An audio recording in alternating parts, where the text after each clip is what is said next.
Hi, I'm Sherry from Homeschooling on a Wing and a Prayer blog. Okay, let's talk language arts. This is probably going to be a 2 or 3-parter simply because I have a bunch of different things I will be using. Please note that most of these things are either for my benefit or just some snippet learning, not a full-fledged course. I don't know, that's just how I operate. Okay, so I'll take some of these things off so you can look at these more directly. We'll start over here with the LLATL, that's Learning Language Arts Through Literature. I have been using this program pretty much since the start of homeschooling way back in the 90s, man. There really wasn't that much out there. I did like how it used literature and it addressed all the parts of speech, vocab, it had copy work, things like that. It really spoke to me, and all of my kids have done very well on these things. For the gray, which is about 8th, ninth, or higher, it covers grammar, composition, vocab, narrative writing, literature, persuasive writing, research, and Latin word study. Let me see, are we able to see that there? Okay. Like I said, I have my phone upside down here, so I don't know where I'm focusing. All right, we are a little bit behind in this with my son. That is because we've had a couple years here that have just been crazy nuts, and we fell behind, but it's not a big deal. I don't get my panties in a bunch over this sort of a thing. The gray is for about 8th grade skill levels. I think these can be kind of a little bit higher. If you have a child that is very language artsy, then yeah, that's probably more accurate. But if your kid has never done anything like this, don't be afraid to start them a year down. It doesn't have like the age or the year, grade year on here, so it's, it doesn't hurt their feelings if they look over and see somebody who might be, say, in the tan book when they're only in the purple. Every child learns at a different rate. My son does have dyslexia, so it has taken us much, much longer to get him to where we are. I'm not going to worry about it. We will work through this. We will not do everything in here. I'll just cherry pick most of the things I want to address. And then I do have the American and Brit Lit Gold Book. The World Lit is fairly new. It's kind of a little bit more difficult reading and a little more harder work, so I'm saving that for next year. Now, you can get this through Common Sense Press, but you can get this like at Rainbow Resource. Almost all of the homeschool places have this. I do usually recommend this. Now, some kids will balk at this. It is a little bit more workbooky. Some find it extremely boring. You just have to know your student. The thing is, it's not that expensive. So if you get it and it doesn't work out for you, it's not like a $300 loss. Usually I think these are around the 20s, and this is about $15, $16. You can find these used as well. Okay, so what goes on in here? Well, obviously in the teacher's guide it has all your answers, tells you what's coming on. Like with the book study, show that. It'll kind of give you a quick summary of what it's about, and then you can kind of read that to your student, and then it will work through these things for you. Again, we don't do every single thing in here. It's just too much for my son, so I will just pick and choose.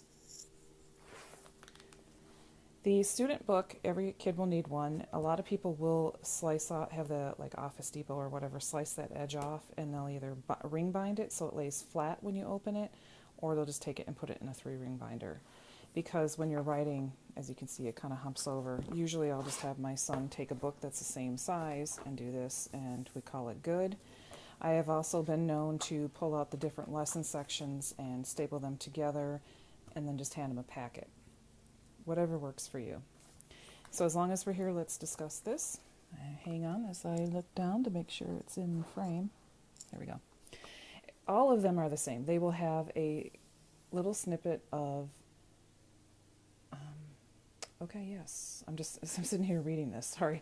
They'll have a little snippet taken from, well, in this case, it's a song. Other parts, it'll be literature, sections, things like that. So you will go through this with your student. You might want to point out things like, notice how, it'll stop, these different stanzas, blah, blah, blah. Talk about that. Then what I will have them do is cover this up after they've looked at it. I do give them a chance. I don't just go in there cold turkey and say, all right, start writing. I like them to see it first. And then in your book, it'll have the same thing, and then you will read it to them while that's covered, and they will, in this case, yes, write it from dictation. They will write it down. And then I just don't think they always give enough lines. Some kids write bigger, and to me this just isn't enough. My son does. And because he kind of struggles with a lot of writing, it kind of tires him. I would only say maybe do the first 3 or 4, something like that. Actually, let's go to a literature section, see if we can... Yeah, here we go. This is from The Tale of Two Cities. This is ridiculously long for my son. I would probably just do the first 2 or 3 sentences.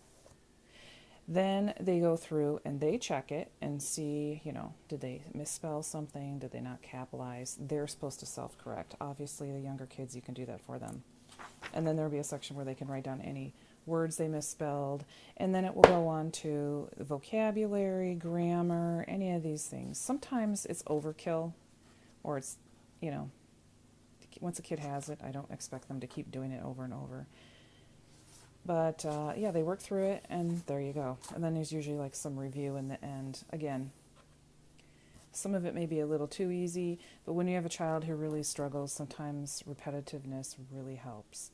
Just take it at your own speed, and then you work through. It will usually have an appendix with all different kinds of things. Those are very nice for writing.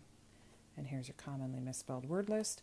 Things like that. Spelling rules, gotta love it. Now with all of them, they will have literature that goes with it, and you will be required to have the actual books. That's another reason why I like this. I'm just looking to see where we're at. Okay. This one takes a lantern in her hand, which tends to be a little bit more like Laura Ingalls. I love this book. God's Smuggler. That's a really good one. Eric Liddell. We have actually already covered him, but I can't remember if it was a different book or this one we read. I'll have to search the cobwebs in my brain. If we have already covered this particular book, then we'll just skip this. And Across 5 Aprils, which is Civil War related, and we will be doing that in our history, so I'm very excited about that. So that's that. The next thing we will definitely be doing is the Winston Grammar. I've showcased Winston Grammar before. This happens to be the advanced level.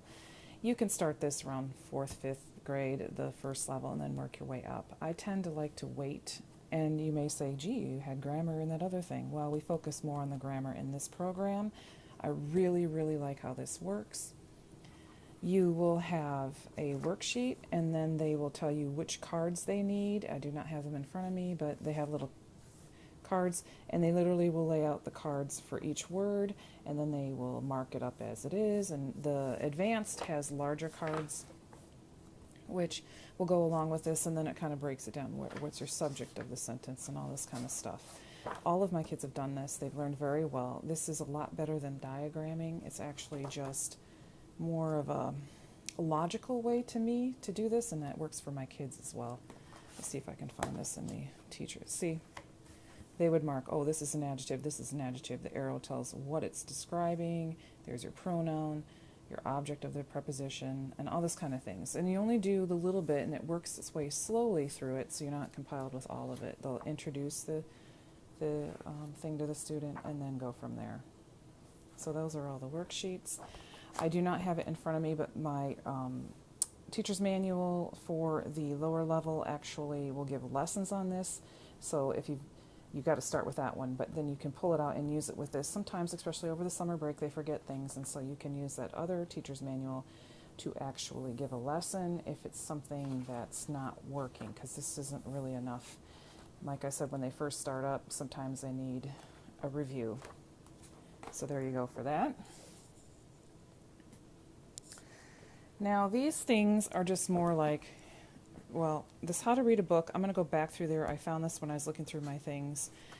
I don't know if I'm going to have him do this. I will just maybe go through here and see if there's something I'd like to share the wealth with him on. With this reading Strands, understanding fiction should probably, well, this could also go under my writing. But this is pulled out mostly for me, so I can just see some things, and then if I find that my son's struggling with a particular thing, I could probably have him go through here and do this as well. Again, these are more of like reference for me.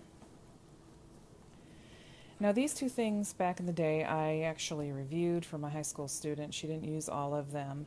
This covers reading, writing, math, and science. This is the 7 to 12. They have them for the youngers. This, I just like to once in a while pull out worksheets and have them do them. Sometimes they're kind of silly, and I don't know. But when I have to have him working and I don't want him wandering off, which he has been known to do, I like to have him work on some of these. And it's just kind of like fun warm-ups. So here he would have to read this, and apparently it looks like he needs to do this, what it's telling it to do, and then answer questions, sequencing. This is great for, you know, an occasional, hey, go do this. I don't know, some people might use this as a whole section of their curriculum. I don't know. This is symmetrical, things like that. Especially if your child has like any dyslexia, this is a good thing to kind of make them think a little bit. All right, I think I have covered, I'm looking around here. Yes, I have covered what I needed to in this. Again, most of these are going to be more of a, gee, let's just kind of refer to this and stuff. But the LLATL is my main spine. I just don't do it word for word or page for page. We will kind of do what I feel that we need work on. We are very, very heavy in the literature, especially for our history program, so it's not like my child is not being exposed to high quality literature. So I think that you learn best when you hear it properly spoken and written, or you see it if you're reading it. I tend to read a little bit more to him. Again, dyslexia. You know, that's just my opinion. Some people have kids who really eat up this sort of a thing and will go through like a workbook type of deal themselves very fast. For my kids, I found this works best for them. And yeah, I hope to have the writing figured out here pretty quick. I'll showcase that soon, and all of the grammar stuff I'm going to be working on.